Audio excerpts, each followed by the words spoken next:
Hola, mi nombre es Angélica Flores y yo les hablaré de cómo el mundo se ha desarrollado durante las 3 últimas décadas con el nuevo orden internacional.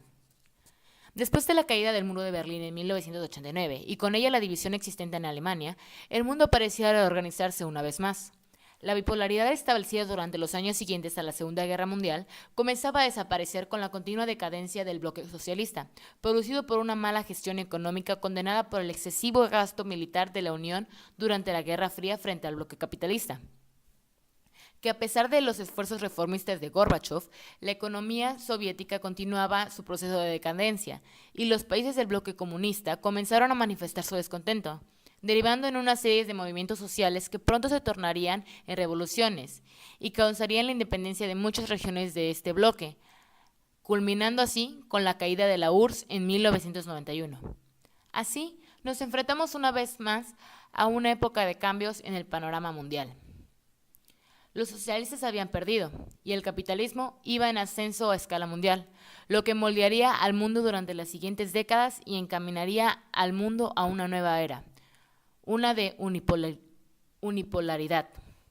La unipolaridad se trata del alineamiento de diversas naciones bajo un mismo sistema económico, político y o social, en donde la nación precursora se convierte en un eje mundial y una potencia base para la interrelación y desarrollo de todos sus aliados.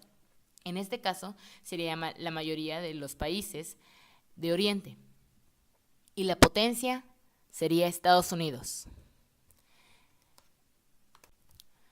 En esta evidencia repasaremos los sucesos continuos a la caída del bloque socialista, localizándolos en los eventos circundantes a las potencias económicas y políticas emergentes, comenzando con la Guerra del Golfo.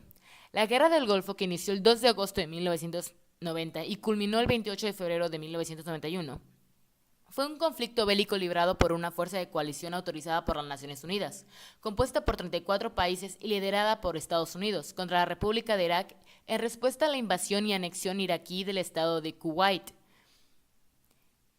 El inicio de la guerra comenzó con la invasión iraquí a Kuwait el 2 de agosto de 1990. Irak fue inmediatamente sancionado económicamente por las Naciones Unidas. Las hostilidades comenzaron en enero de 1991, dando como resultado la victoria de las fuerzas de la coalición. Las tropas iraquíes abandonaron Kuwait, dejando un saldo muy alto de víctimas humanas. Las principales batallas fueron combates aéreos y terrestres en todo Irak, Kuwait y en las fronteras entre Kuwait y Arabia Saudita. La guerra no se expandió fuera de la zona de Irak, Kuwait, Arabia, aunque algunos misiles iraquíes llegaron a ciudades israelíes. La causa de la guerra, e incluso el nombre de ella, son aún temas de controversia.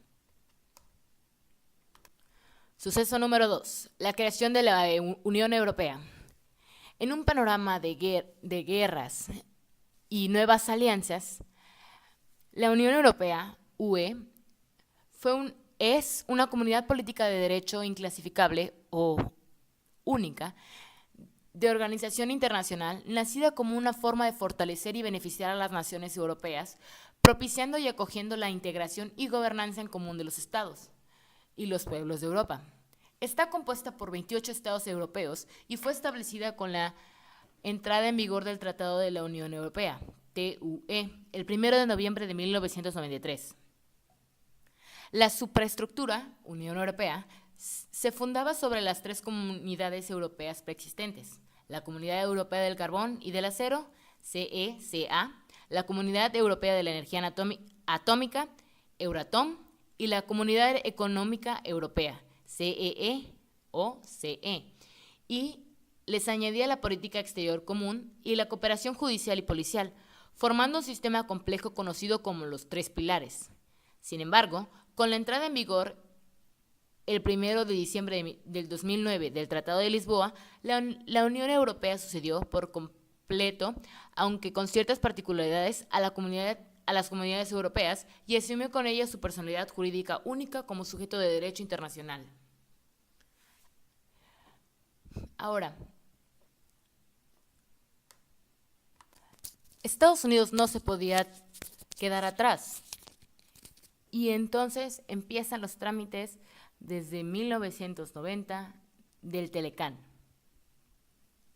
El Tratado de Libre Comercio de América del Norte, TELECAN, en inglés North American Free Trade Agreement, NAFTA, y en francés Accord de libre-échange nord-américain, ALENA, es una zona de libre comercio entre Canadá, Estados Unidos y México. El tratado permite reducir los costos para promover el intercambio de bienes entre los tres países. Este acuerdo es una ampliación del antiguo Tratado de Libre Comercio de Canadá y Estados Unidos, que fue firmado el 4 de octubre de 1988, para la formalización de la relación comercial entre los dos países. En 1990, el bloque entró en negociaciones para ser reemplazado por un tratado que incluyera a México. El 10 de junio de 1990, Canadá, Estados Unidos y México acuerdan establecer un tratado de libre comercio. El 5 de febrero de 1991, inician las negociaciones del TELECAN, por lo que el acuerdo comercial fue firmado por el presidente estadounidense George H.W. Bush el 8 de diciembre de 1992, por el primer ministro canadiense Brian Mulroney el 11 de diciembre de 1992 y por el presidente mexicano Carlos Salinas de Gortari el 14 de diciembre de 1992.